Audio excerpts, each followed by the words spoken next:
transhumanisme. Aquesta transformació és tan radical, serà tan radical, que potser estem parlant d'una altra espècie. Per tant, potser l'evolució posthumana és el de la intel·ligència artificial. Diuen els experts que pot venir de diversos llocs. Un és aquesta integració que ja estem produint amb la màquina, amb l'ordinador, amb l'smartphone, amb les tecnologies.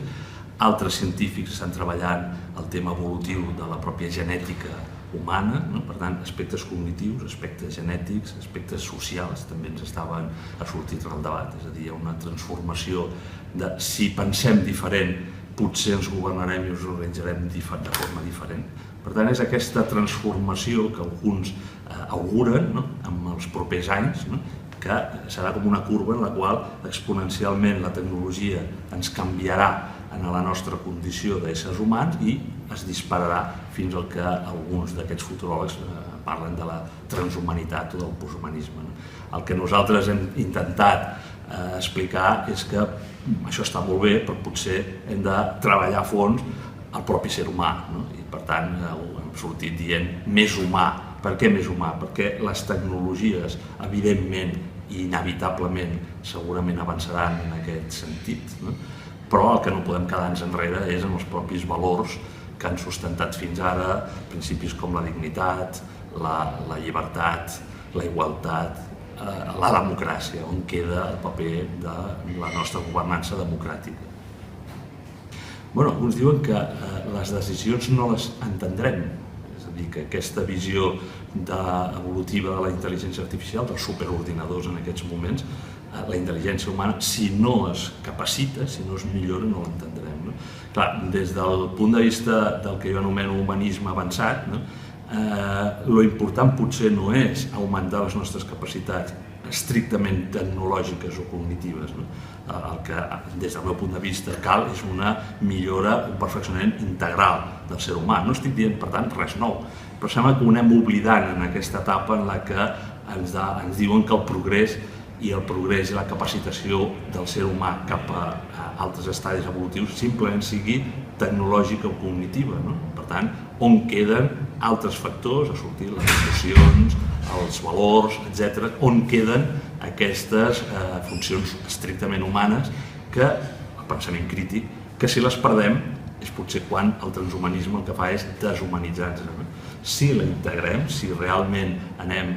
millorant la capacitat tecnològica, però a la vegada la capacitat de més humà, de més humanisme, potser anirem avançant. El que ens hem de preocupar segurament som tots els ciutadans, justament d'organitzar aquesta intel·ligència col·lectiva, potser desenvolupar aquesta visió integral del ser humà, on no només estem parlant d'intel·ligència racional, sinó també, com us deia abans, l'ètica, els valors, per tant, els principis, ahondar amb això, i per què no l'espiritualitat, perquè potser amb aquesta visió més materialista del que és el ser humà ens aboqui un progrés estrictament amb solucions materials i tecnològiques, quan des de les tradicions, diferents tradicions espirituals ens estan donant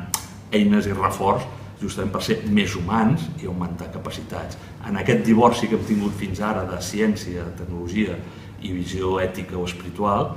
potser és on hem de recuperar la integració, el debat, la reflexió, per saber fins on ha d'arribar. Per tant, on estan els límits d'aquests avanços tecnològics i que a vegades el que podem fer potser no és el que millor ens convé. És que en el centre del debat més estricte, justament, en termes tant transhumanistes com humanistes, el que s'arriba a la conclusió és que més enllà dels aspectes, com he dit, del dret, és a dir, com ens regulem a través de les lleis, o dels valors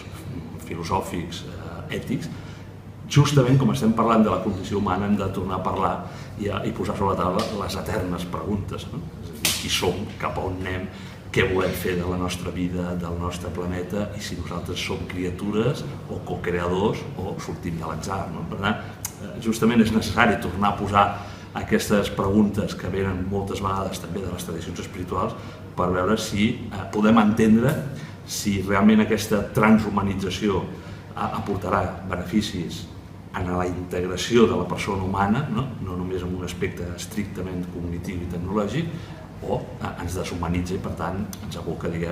a una extinció, com alguns auguren, de la pròpia espècie humana, emergint, com tu has dit abans, una de nova que podria ser a partir de l'embrió de la intel·ligència artificial cap a uns humans que ningú ens imaginem a hores d'ara com poden ser, ni què han de ser, ni què és.